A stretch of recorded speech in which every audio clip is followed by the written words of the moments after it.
Welcome back to Live at the Legislature, your weekly look inside the Hawaii State Capitol. I'm the Hawaii State Senate Communications Director, Jesse Broder-Van Dyke, and my guest this week is Senator Russel Ruderman, Chair of the Human Services Committee.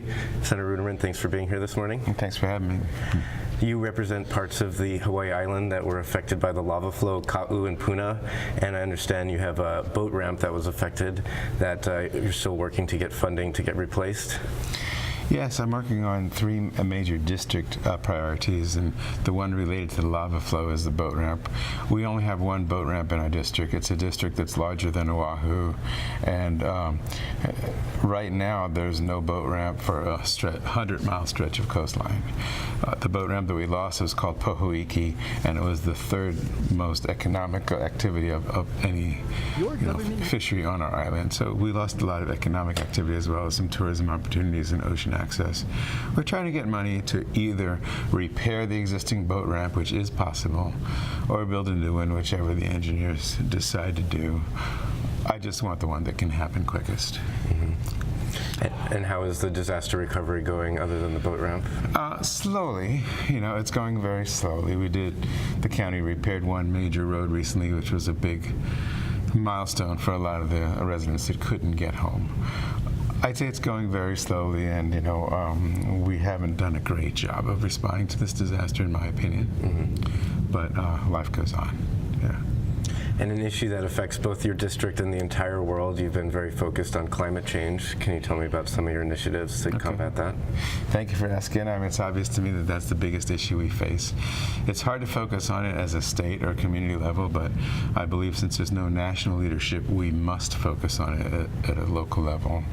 I have a few bills relating to that. Many of them have to do with electric transportation, electric vehicles, and the reason I focus on that is because I think we're making good progress with our electricity grid.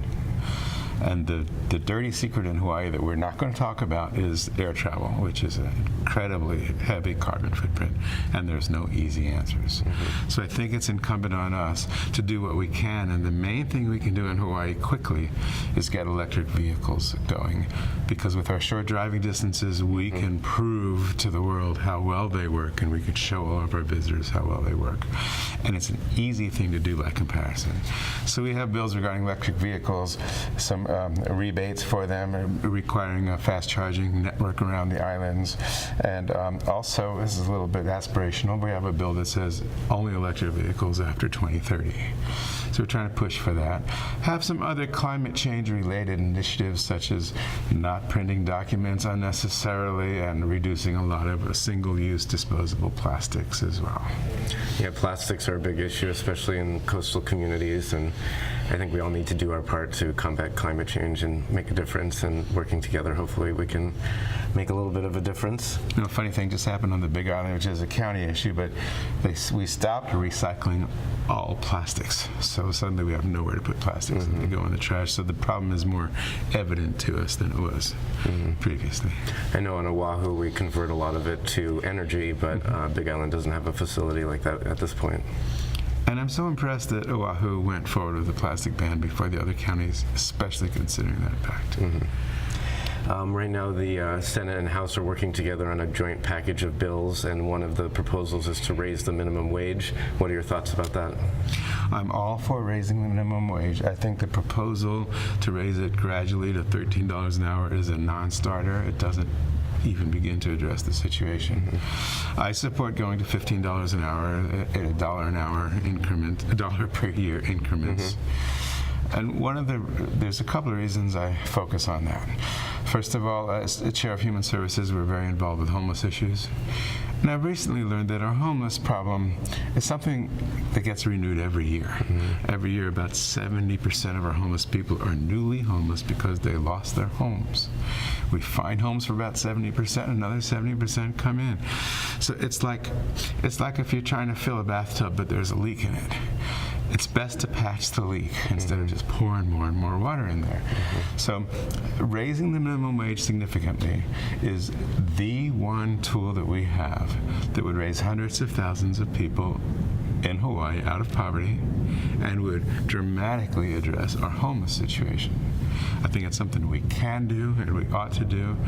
I think it's a little bit shameful that we haven't done it because we are the most democratically controlled legislature in the country, and we have the highest cost of living in the country. Many other states and many other communities have already moved to 15, and it's just inexcusable that we have not. I also like to address this issue because I'm an employer. I have over 250 employees, and if anyone should not want to raise the minimum wage, it would be me.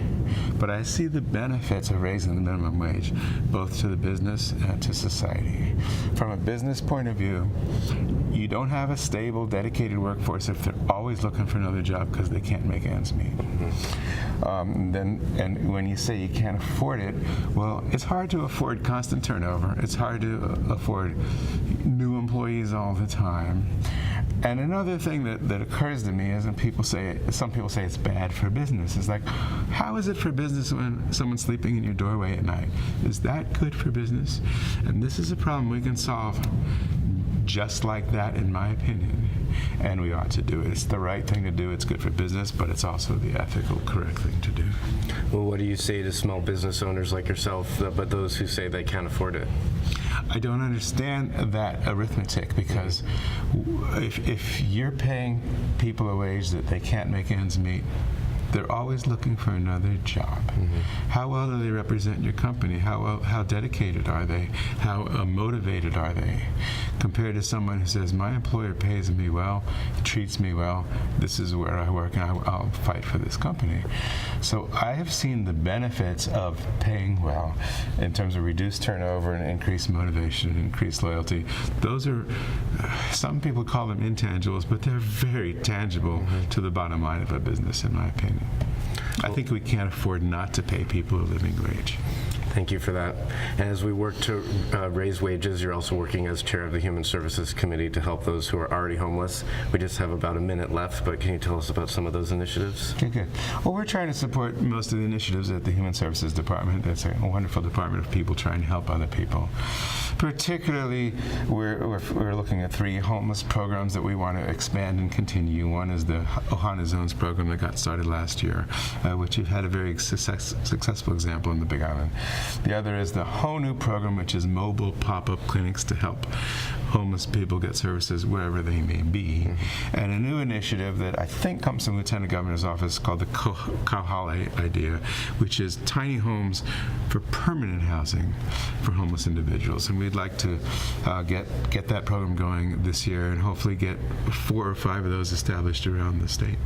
Well, thank you so much, Senator Ruderman. I'm sorry we're out of time, but appreciate you getting up early to come on with us this week. Thank you for having me. And if you missed any part of the show, it will be rebroadcasting Wednesday at 7 p.m. and we'll be back here next week with our guest, Senator Brian Taniguchi. Thanks so much for tuning in. Aloha.